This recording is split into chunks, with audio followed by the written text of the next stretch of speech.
Meus queridos irmãos, a paz do Senhor, eu sou o evangelista Márcio e hoje eu quero apresentar para você rapidamente sobre um resumo do que aconteceu na nossa última quinta-feira sobre o nosso grupo de discípulos.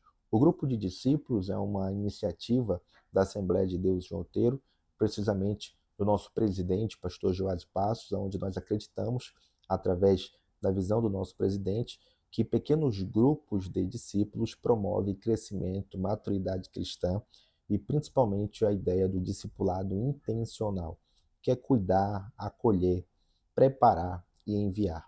Então, esse grupo de discípulos acontece toda quinta-feira aqui em nosso campo, na Assembleia de Deus.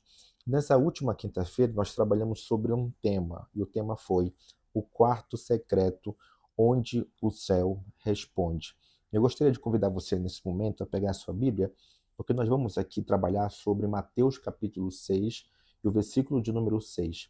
Baseado nesse texto, nós vamos compartilhar com você 4 reflexões que, de fato, promovem uma resposta do céu acerca das nossas orações. Vamos lá.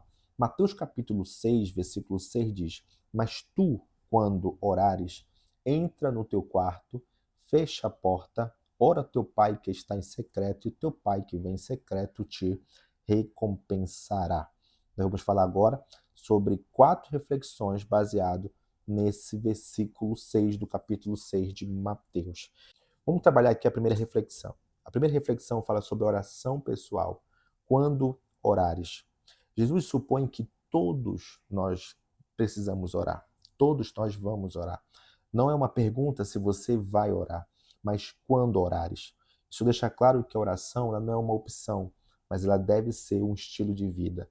Ele alerta contra as orações superficiais, feitas apenas com o intuito de impressionar, que está escrito em Mateus, capítulo de número 6, versículo 5 e versículo 6.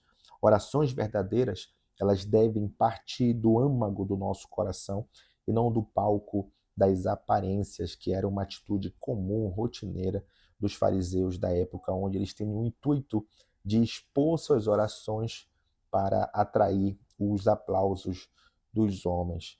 Então, o ponto central que precisamos observar nessa primeira reflexão é que a oração ela deve ser um estilo de vida e não um ambiente de exposição para atrair aplausos das outras pessoas ou dos homens, tá? Existe uma pergunta nessa reflexão que diz: você fala com Deus como ele estivesse te escutando agora, ou suas orações são uma apresentação?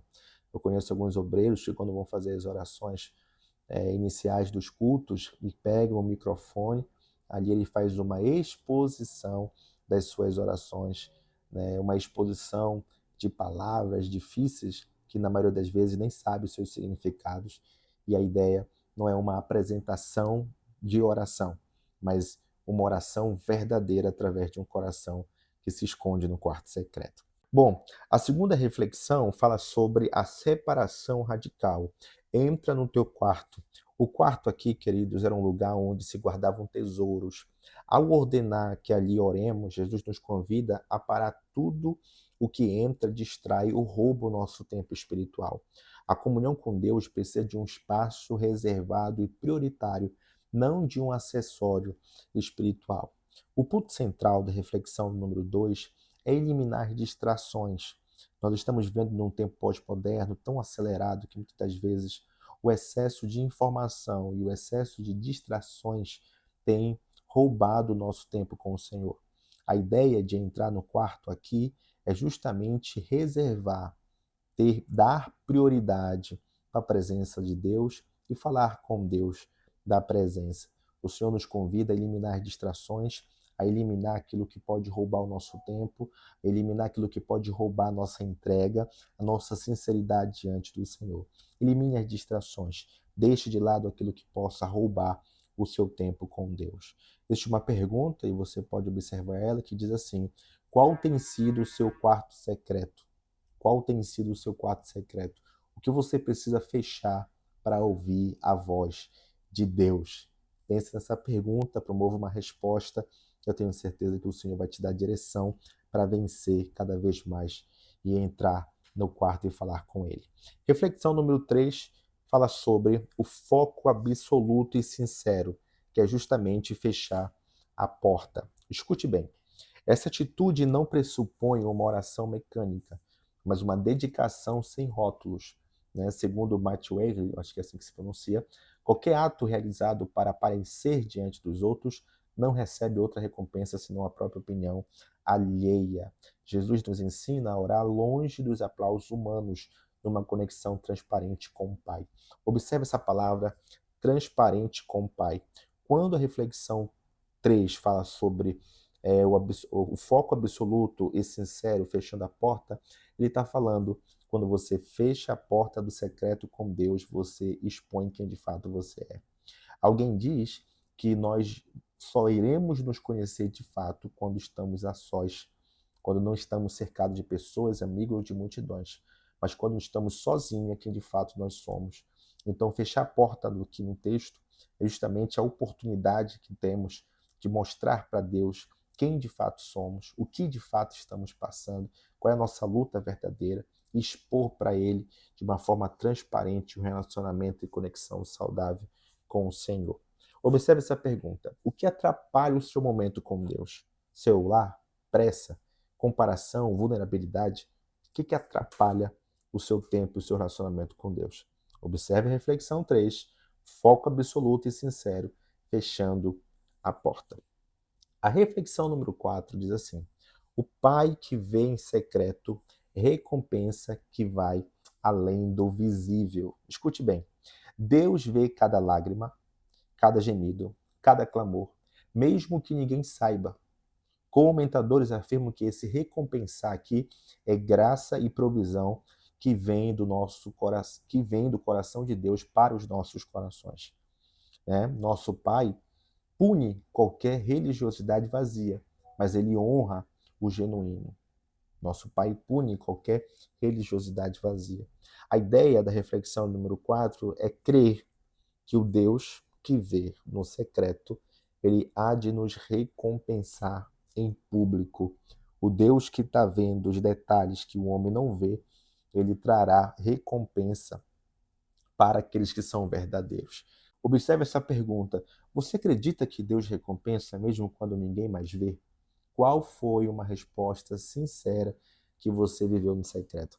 Estávamos conversando lá com o nosso grupo Dunamis, dos jovens, na casa da irmã Adriane, lá em Outeiro, e eu percebi que as orações que Deus mais responde ultimamente na minha vida são aquelas que eu faço apenas em pensamento. Orações que eu estou ali pensando e falando com Deus, demora muito, o Senhor promove uma clareza, um discernimento, uma resposta acerca daquela oração. Faça essa pergunta, absorva essa pergunta e responda para nós qual foi a resposta, qual foi o lugar ou a resposta sincera que você viveu no secreto. Bom, e para finalizar hoje o nosso resumo do nosso roteiro, existe aqui 3 aplicações práticas para que a gente possa, então, ter um momento com o Senhor. Primeiro, reserve 10 minutos por dia esta semana em um lugar só seu, nada de redes sociais ou até mesmo plateia. Separe um tempo com o Senhor, dedique-se para você buscar a presença do Senhor Jesus. A oração, a palavra, o jejum demanda disciplina. Quando você determina aquilo, você se compromete em todo dia, aquele horário, falar com Deus. Segundo, escolha um quarto secreto, seja literal ou simbólico, para se fechar com Deus. Defina um lugar para você falar com o Eterno. Terceiro, compartilhe com o parceiro de discipulado como foi esse encontro. Isso fortalece o compromisso, tá? Então deixamos aqui essas 3 aplicações práticas para que você desenvolva ao longo da semana e venha crescer cada vez mais. E nós finalizamos com uma frase, e essa frase aqui, ela será uma verdade na sua vida, que diz: quem ora em silêncio está pavimentando o caminho para o milagre público. Deus trará uma resposta, uma provisão, uma solução para o teu problema, para a tua vida, baseado em uma promessa para você em estado público, porque você se dedicou no secreto. O secreto, ele vai te dar uma autoridade, uma estrutura para usufruir a plenitude de Cristo diante de todos aqueles. Né? Então, assim, meus amados, receba esse resumo do nosso roteiro. Queremos convidar você toda quinta-feira. Temos grupos espalhados em toda a ilha de Outeiro. Você pode estar procurando um desses grupos que se aproxime da sua casa e naturalmente participar conosco. Momento de comunhão, momento de alegria. Depois tem os comes e bebe, a gente brinca, a gente sorri, a gente se alegra um com o outro. E quem promove tudo isso é a presença do Espírito Santo de Deus na nossa vida.